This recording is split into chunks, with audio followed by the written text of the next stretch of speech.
ብዙ ወንዶች አንድ ትልቅ ስህተት ይሰራሉ።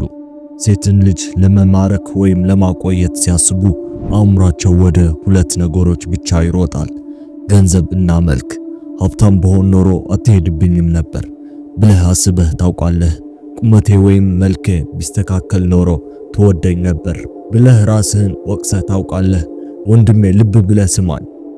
ይህ አስተሳሰብ እውነት ቢሆን ኖሮ ሀብታሞች በብቸኝነት ባልኖሩ ነበር፣ ቆንጆዎችም ትዳራቸው ባልፈረሰ ነበር። አዎ ገንዘብ አስፈላጊ ነው፣ መልክም የመጀመሪያውን በር ይከፍታል። ነገር ግን ሴትን ልጅ በሕይወትህ የሚያቆያት፣ ልቧን የሚያሸንፈው እና ነፍሷን የሚያረጋጋው እነዚህ ውጫዊ ነገሮች አይደሉም።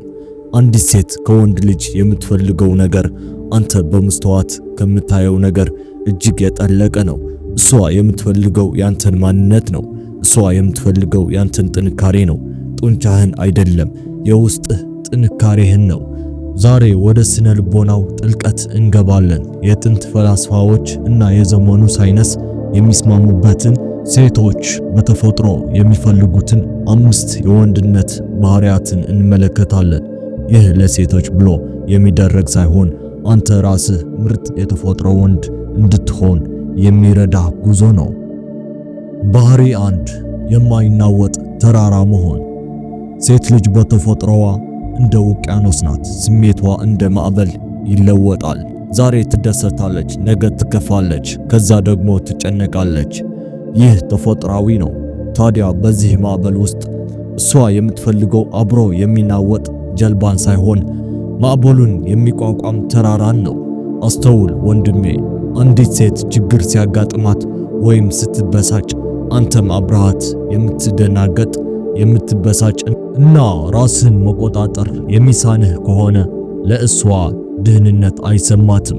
ስቴኮች እንደሚሉት ውጫዊው ዓለም የፈለገውን ያህል ቢናወጥ የውስጥ ሰላምህን ማንም ሊነካው አይገባም። ሴቶች የሚፈልጉት ይህንን ነው። ዓለም ሲፈርስም እንኳ አይዞሽ እኔ አለሁ፣ ይህንን እንወጣዋለን ብሎ በተረጋጋ መንፈስ የሚያወራን ወንድ ይፈልጋሉ። አንተ በትንሽ ነገር የምትቆጣ፣ በትንሽ ነገር የምትደናገጥ ከሆነ እሷ በአንተ ላይ መደገፍ አትችልም። ሴት ልጅ የምትወደው ወንድ ስሜቱን የገደለ ሳይሆን ስሜቱን የገዛ ወንድ ነው። ንዴቱን ዋጥ አድርጎ በምክንያት የሚናገር፣ ፍርሃቱን ተጋፍጦ የሚራመድ ወንድ እሱ ነው እውነተኛው አልፋ። ራስን ጠይቅ፣ ችግር ሲመጣ እረጋጋለሁ ወይስ እሸበራለሁ? መልስህ የፍቅር ሕይወትህን ይወስነዋል። ባህሪ 2 ግልጽ ራዕይ እና ዓላማ። ሁለተኛው ነጥብ ከራሷ በላይ የምታስቀድመው ዓላማ ይኑርህ። ይህ ለመስማት ይከብድ ይችላል። ብዙ ወንዶች ሕይወቴ ሴት ናት ይላሉ። ሴትን ልጅ የሕይወታቸው ማዕከል ያደርጋሉ። ነገር ግን የሚገርመው እውነታ ይህ ነው። ሴቶች ሕይወቱን ሙሉ በሙሉ በእሷ ላይ የጣለን ወንድ አይፈልጉም።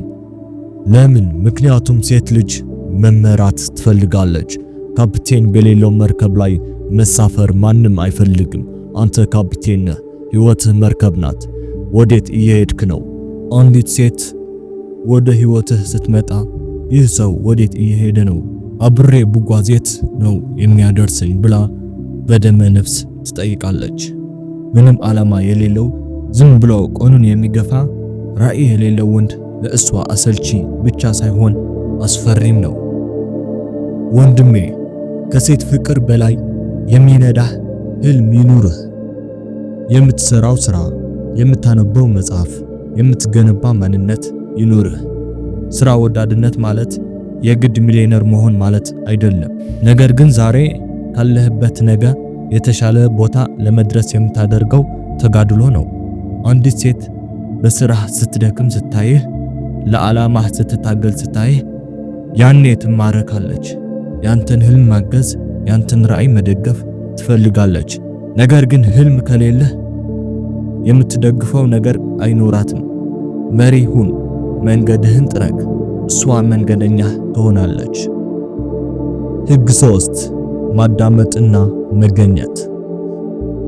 ሶስተኛው ነጥብ ብዙዎቻችን የምንወድቅበት ነው። ሙሉ ልብ እና አእምሮ ሰጥቶ መገኘት።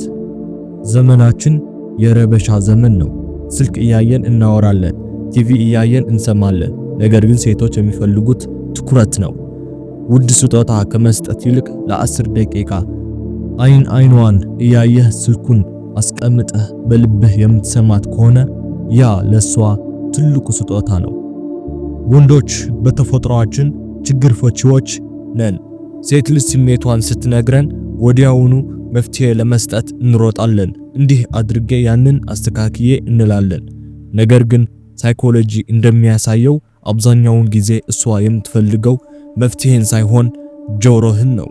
ስሜቷ እንዲሰማላት ትፈልጋለች። ገባኝ፣ ይሄ እኮ ከባድ ነው እንድትላት ትፈልጋለች። ስታዳምጣት ወደ ውስጧ ትገባለህ። አንድን ሰው ማዳመጥ ማለት አንቺ ለኔ ዋጋ አለሽ ብሎ እንደመናገር ነው።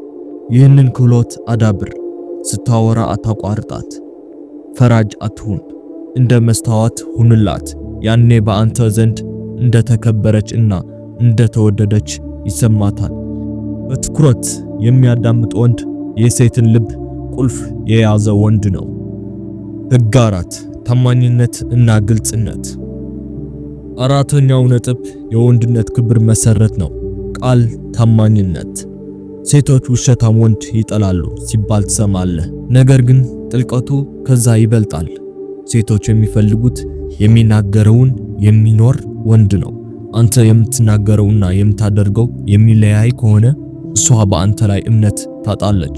እምነት ከሌለ ደግሞ ፍቅር የለም። እመጣለሁ ካልክ ና፣ አደርጋለሁ ካልክ አድርገው። ይህ ቀላል ይመስላል፣ ግን የብዙ ወንዶች ፈተና ነው። እንዲሁም ስህተትህን አምኖ መቀበል ትልቅ የወንድነት ምልክት ነው። ብዙ ወንዶች ስህተት ሲሰሩ ይከዳሉ ወይም እሷን ተጠያቂ ያደርጋሉ። ይህ የልጅነት ባህሪ ነው።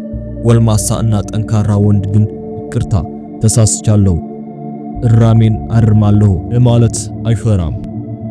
ተኛ ጥንካሬ በጡንቻው ውስጥ ሳይሆን እውነትን በመናገር ውስጥ ነው።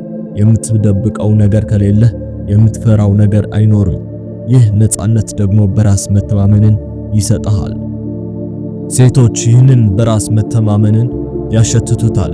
እውነትን የያዘ ወንድ የሚፈራው የለም። ሕግ 5 ተጫዋችነት እና ቀልድ። በመጨረሻም ሕይወትን በጣም አታክብድ። አምስተኛው ነጥብ ተጫዋችነት ነው። ሴቶች የሚያስቅ ዘና የሚያደርግ እና ሕይወትን ቀለል አድርጎ የሚያይ ወንድ ይወዳሉ። ለምን? ምክንያቱም ዓለም በሷ አስጨናቂ ናት። አንተ ደግሞ ተጨማሪ ጭንቀት ከሆንክባት ማን ይፈልጋል?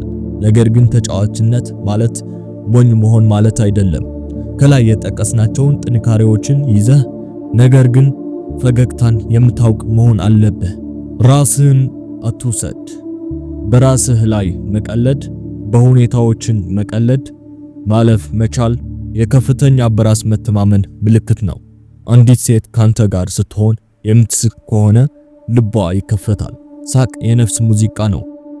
የቤታችሁን ድባብ ብርሃን የምታደርገው በአንተ ፈገግታ እና ቀልድ ነው። በዓላማህ ከባድ ሁን፣ ግን በአቀራረብህ ቀለል በል። ወንድሜ ተመልከት፣ እነዚህን 5 ነገሮች አስተውለሃል። ሀብት አልተጠቀሰም፣ የሰውነት ቅርጽ አልተጠቀሰም፣ ምክንያቱም እነዚህ ነገሮች ማንነትን አይወክሉትም። ሴቶች የሚፈልጉት የተረጋጋ ራዕይ ያለው አድማጭ፣ ታማኝ እና ተጫዋች የሆነ ወንድ ነው። ይህንን ሁሉ በአንድ ቀን ታሟላለህ ማለት አይደለም። ይህ የህይወት ዘመን ጉዞ ነው። ነገር ግን ዛሬ መጀመር ትችላለህ። ለሴቶች ብለህ ሳይሆን ለራስህ ክብር ስትል ተሻሻል። አንተ ምርጥ ትሆናለህ። ምርጥ የሆነችዋን ሴት ትስባለህ። እንደ ትክክለኛ ሁን። ቢራቢሮዎችን ለማሳደድ አትሩጥ። የአትክልት ስፍራህን አሳምር። አበቦችን ትከል። አካባቢውን አጽዳ። ያኔ ቢራቢሮዎች በራሳቸው ጊዜ ይመጣሉ። አንተ ዋጋ ያለህ ሰው ነህ። ራስህን ገንባ። ዓለም ያንተ ናት።